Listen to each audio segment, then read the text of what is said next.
ઓમ નમો નારાયણ. જય માતાજી મિત્રો. આજે આપણે દર્શન કરવા છે એવા મંદિરના કે જેનો સીધો નાતો દ્વાપર યુગ અને કલિયુગથી છે. જ્યાં મિત્રો કે જ્યાં દ્વાપર યુગ પૂરો થાય છે અને કલિયુગની શરૂઆત થાય છે. તો ચાલો જાણીએ એવા મંદિર વિશે. અને એ મંદિર નો સીધો નાતો જગન્નાથપુરીથી પણ છે. જગન્નાથમાંથી જગન્નાથજી મંદિર છે, એની આરે પણ એ મંદિરનો ખૂબ જૂનો નાતો છે. તો ચાલો દર્શન કરીએ એવા મંદિરના અને જાણીએ થોડીક એ મંદિર વિશેની વાતો.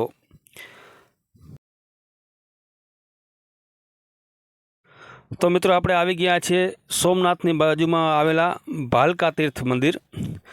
જી હા, આ ભાલકા તીર્થ મંદિર એ જ છે કે જ્યાં ભગવાન કૃષ્ણ આ જગ્યા ઉપરથી જ સ્વધામ ગયા હતા. એટલે કે આ પૃથ્વીને છોડી અને સ્વર્ગમાં ચાલ્યા ગયા હતા.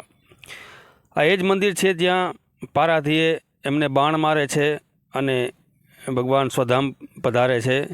આ જૂનું જે પીપળાનું વૃક્ષ છે હજી વર્ષો પહેલાં અંદાજે 5000 વર્ષોથી પણ જૂનું હોય એવું કહેવામાં આવે છે. ભગવાન અહીંયા પદ્માસન વાળીને બેઠા હોય છે અને પારાધી એને હરણ સમજી, શિકાર સમજી અને બાણ મારે છે અને પ્રભુ સ્વધામ પધારે છે.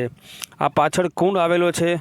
આ કુંડ ગોપી કુંડ તરીકે ઓળખાય છે કે ભગવાનની સાથે ભગવાન સ્વધામ પધારે છે ત્યારે એની સાથે જે ગોપીઓ હોય છે તે પણ ભગવાનની સાથે આ કુંડમાં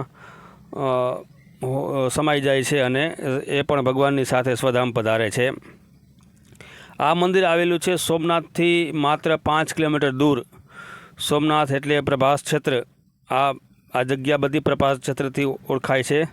ભગવાન સોમેશ્વર દાદાથી માત્ર 5 કિલોમીટર દૂર આવેલું આ જગ્યા છે જ્યાં ભગવાને પોતાનો કૃષ્ણ અવતાર અહીં પૂરો કર્યો હતો.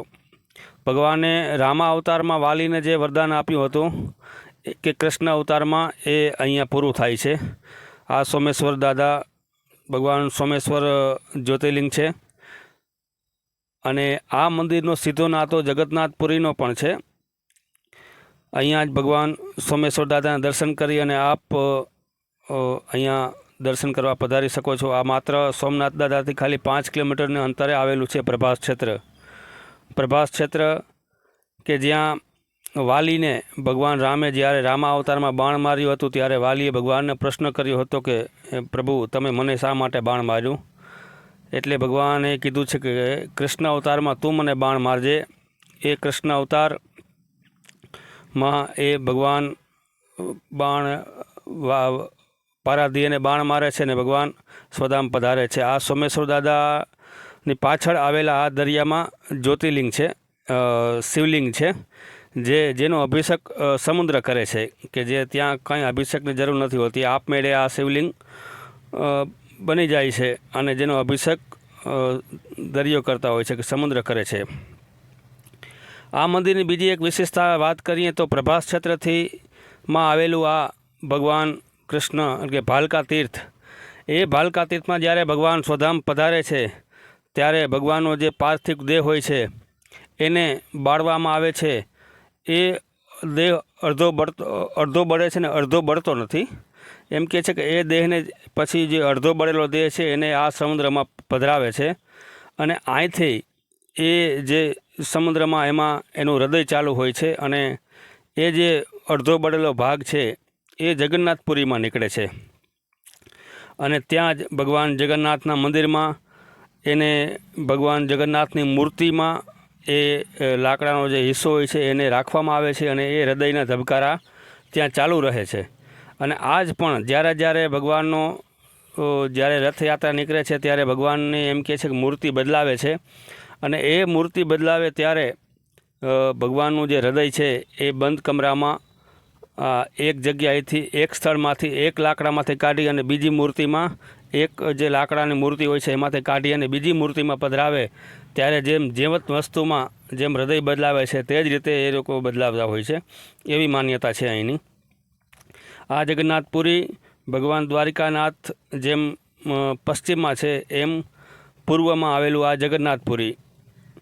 ભગવાન દ્વારકાધીશના મંદિર અહીંયા ભગવાન દ્વારકાધીશ તથા બલભદ્ર તથા સુભદ્રાજી સાથે ભગવાન અહીં બિરાજે છે અને દર વર્ષમાં એક વખત પણ એની શોભાયાત્રા નીકળે છે.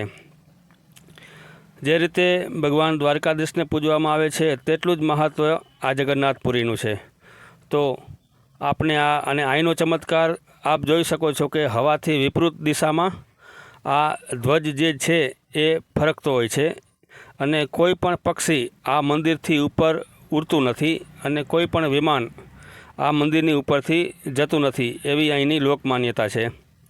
તો આ વિડીયો આપણને કેવો લાગ્યો ચોક્કસથી જણાવજો અને અમારી ચેનલને સબસ્ક્રાઈબ કરજો અને આવા વિડીયો આપણને મળતા રહે. જય માતાજી, જય નારાયણ.